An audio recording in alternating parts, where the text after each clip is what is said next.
ታላቁ የዋሃቢዮች ዓሊም ሼኽ ፈውዛን ሲያጭበረብሩ እጅ ከፍንጅ ተያዙ። ያጭበረበሩትስ ምን እንደሆን ታውቃላችሁ? ገንዘብ ወይንም ስልጣን አይደለም፣ የረሱሉን ሐዲስ ነው። አላሁመ ሰሊ ዐላ ሙሐመድ ወዐላ አሊ ሙሐመድ። እኔ ምንም አይነት ማብራሪያ ከምሰጥ ምን እንዳጭበረበሩ አቀርብላችኋለሁ። እናንተም ዛሬ ፍርድና ምስክርነታችሁን ትሰጣላችሁ።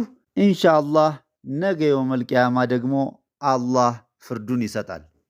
ሼኽ ፈውዛን እንግዲህ አሁን በምስሉ ላይ እንደምትመለከቱት ሙሐደራት ፊል ዓቂደቲ ወዳዕዋ በሚለው ኪታባቸው በአራተኛው ሙጀለድ ገጽ 253 ላይ እንዲህ የሚል ጽሑፍ አስፍረው እናገኛለን። ወቃለ ዓለይሂ ሰላቱ ወሰላም ረሱላችን አሉ ምን አሉ? ኢኒ ታሪኩም ፊኩም ማ ኢንተመሰክቱም ብሂ ለን ተድሉ ባዕዲ። እናንተ ሰዎች ሆይ ኡመቶች ሆይ አጥብቃችሁ የያዛችሁት እንደሆነ ከኔ በኋላ የማትጠሙበት የሆነን ነገር እተውላችኋለሁ አሉ ረሱላችን። አላሁመ ሰሊ ዐላ ሙሐመድ ወዐላ አሊ ሙሐመድ። አጥብቀን የያዝነው እንደሆነ የማንጠምበት ነገር ምንድን ነው የሚለውን ሼኽ ፈውዛን ሲናገሩ ልብ አድርጉ። አሁን የረሱሉን አላሁመ ሰሊ ዐላ ሙሐመድ ወዐላ አሊ ሙሐመድ ንግግር ሊናገሩ ነው። ረሱላችን የተውልንን ነገር ሊነግሩ ነው። ሼኽ ፈውዛን በደንብ አትኩራችሁ አዳምጡ። ኪታበላህ ወሱነቲ አሉ ሼኽ ፈውዛን። ልብ አድርጉ። በሰማያዊ የተሰመረበትን በደንብ አድርጋችሁ ተመልከቱት። የአላህ መጽሐፍ ቁርአንና ሱናዬን አሉ። እቺን ያከበብኩባትን አንድ ቁጥሯን ተመልከቱልኝ። ይኸው እዚህ ህዳጉ ላይ እንደምታዩት እንግዲህ አንድ ቁጥሩን ሼኽ ፈውዛን ይህንን ሐዲስ የወሰድኩት አሉ ከሱነኑ ትርሚዚ ኪታብ ላይ ነው። ኪታቡላህ ወሱነቲ የሚለውን ማንኛውም ሰው ሱነኑ ትርሚዚ ኪታብ ላይ ሂዶ በሐዲስ ቁጥር 3788 ላይ ቢሄድ ይህንን ቁርአንና ወሱነቲ ያለውን ማግኘት ይችላል አሉ። እስኪ እውነት እንደሆነ ወደ ሱነኑ ትርሚዚ ኪታብ ሂደን በዚሁ ቁጥር ሐዲሱን እንመልከተው። ይኸው እንደምትመለከቱት ስክሪኑ ላይ ሶሒህ ሱነኑ ትርሚዚ ይላል። ሙሐመድ ናስሩዲን አልባኒ ያዘጋጁት ነው። በሶስተኛው ሙጀለድ ገጽ 543 ላይ አብረን እንመልከት ይህንኑ ሐዲስ። ይኸው በቢጫ ያከበብኩበትን ተመልከቱት። ቅድም ሼኽ ፈውዛን በሱነኑ ትርሚዚ በሐዲስ ቁጥር 3788 ላይ ሐዲሱ አለ ብለዋል፣ ቁርአንና ሱና የሚለው። እስኪ አብረን ሐዲሱን እንቅራው። ቃለ ረሱሉላህ አላሁመ ሰሊ ዐላ ሙሐመድ ወዐላ አሊ ሙሐመድ። ረሱላችንም እንዲህ አሉ ኢኒ ታሪኩም ፊኩም ማ ኢንተመሰክቱም ብሂ ለን ተድሉ ባዕዲ። እናንተ ሰዎች ሆይ ከእኔ በኋላ አጥብቃችሁ የያዛችሁት እንደሆነ የማትጠሙበትን የሆነ ነገር እተውላችኋለሁ። አሐዱሁማ የመጀመሪያው አዕዘሙ ሚነል አኸር ከሁለተኛው የገዘፈ ነው። ኪታቡላህ አሉ የአላህ ቁርአን ነው፣ የአላህ መጽሐፍ ነው አሉ። ሐብሉን መምዱድ ሚነ ሰማይ ኢለል አርድ ከሰማይ ወደ ምድር የተዘረጋ ነው አሉ።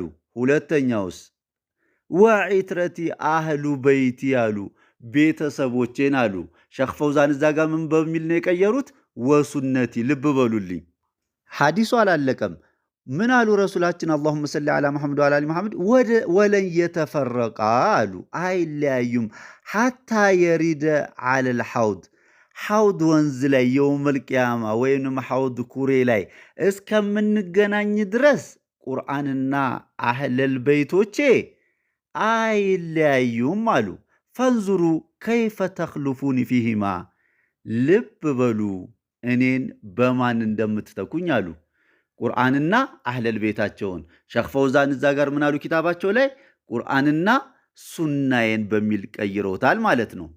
እንግዲህ ይህንን የሼኽ ፈውዛንን የማጭበርበር ንግግር በምን ሚዛን ስል እንመዝነዋለን? በረሱላችን ሚዛን። ምን አሉ ረሱላችን? አላሁመ ሰሊ ዐላ ሙሐመድ ወዐላ አሊ ሙሐመድ መን ከዘበ ዐለየ ሙተዓሚደን ፈጀዛኡሁ ጀሃነም አሉ። በእኔ ላይ ሆን ብሎ የዋሸ ሰው መቀመጫውን ጀሃነም ያድርግለት አሉ። እንግዲህ ሼኽ ፈውዛንን እንዳያችሁት ረሱላችን ቁርአንና አህለል ቤቴን እያሉ ሸኽ ፈውዛን ደግሞ ቁርአንና ወሱነቲ ብለው ቀይረው አስቀምጠውታል ማለት ነው። በነገራችን ላይ እቺ ቁርአንና ሱና የምትለው ሐዲስ የተፈበረከችው ለመጀመሪያ ጊዜ ማለት ነው ኢማሙ ማሊክ ሙወጣ በተሰኘችው ኪታባቸው ላይ ነው። ይህችንም ሐዲስ ቢሆን በለገና በሚል ስለሆነ እሱ ጋር የደረሰችው ሁሉም ሪጃሉል ሐዲስ መውዱዕ በረሱሉ ላይ የተዋሸች ናት ብለው በአራት ነጥብ የዘጉት ነው። ግን ሁሉም በየሚዲያው በየመስጂድ ሚንበሩ ግን መሻይኹም ኡስታዙም ሙፍቲውም ዓሊሙም ዳኢውም ይህንን በረሱል ላይ የተቀጠፈውን ውሸት ነው ሲደጋግም የምንሰማው። በጣም ከሚገርማችሁ ነገር በኩቱበ ሲታ በሶሒህ ሙስሊምና በሱነኑ ትርሚዚ በሶሒህ ሙስሊም ባቡ ፈዳኢሉ ዓሊ ቢን አቢ ጣሊብ በሚለው ክፍል ውስጥ በሱነኑ ትርሚዚ ደግሞ መናቂብ አህል በይቲ ነቢ በሚለው ክፍል ውስጥ ስትገቡ በሶሒህነት ደረጃ የተቀመጠው ቁርአንና አህለል በይቴን ነው። እዚህ ጋር የአህለ ሱና መሻይኾች ለምንድን ነው ይህንን ሐዲስ ለመናገር የሚፈሩት? ሺዓ እንዳይባሉ ፈርተው ይሆን? ከዚህ በፊት በለቀኩት ቪዲዮ ላይ ሼኽ ዑሰይሚን አንድ ውሸት ትርፍ ካለው ችግር የለውም መዋሸት ይቻላል የሚል ንግግራቸውን ከመጽሐፋቸው አቅርቤያለሁኝ። እኔ ግን እዚህ ጋር አንድ ግራ የገባኝ ትርፍ ሲሉ የስልጣንና የገንዘብ ብቻ ይመስለኝ ነበር። እንደዚህ በረሱላችንም ላይ መዋሸትን እንደ ትርፍ የሚቆጠር አልመሰለኝም ነበር። ልብ ያለው ልብ ይበል እላለሁ። ወሰላሙ ዓለይኩም ወረሕመቱላሂ ወበረካቱ። አላሁመ ሰሊ ዓላ ሙሐመድ ወዓላ አሊ ሙሐመድ።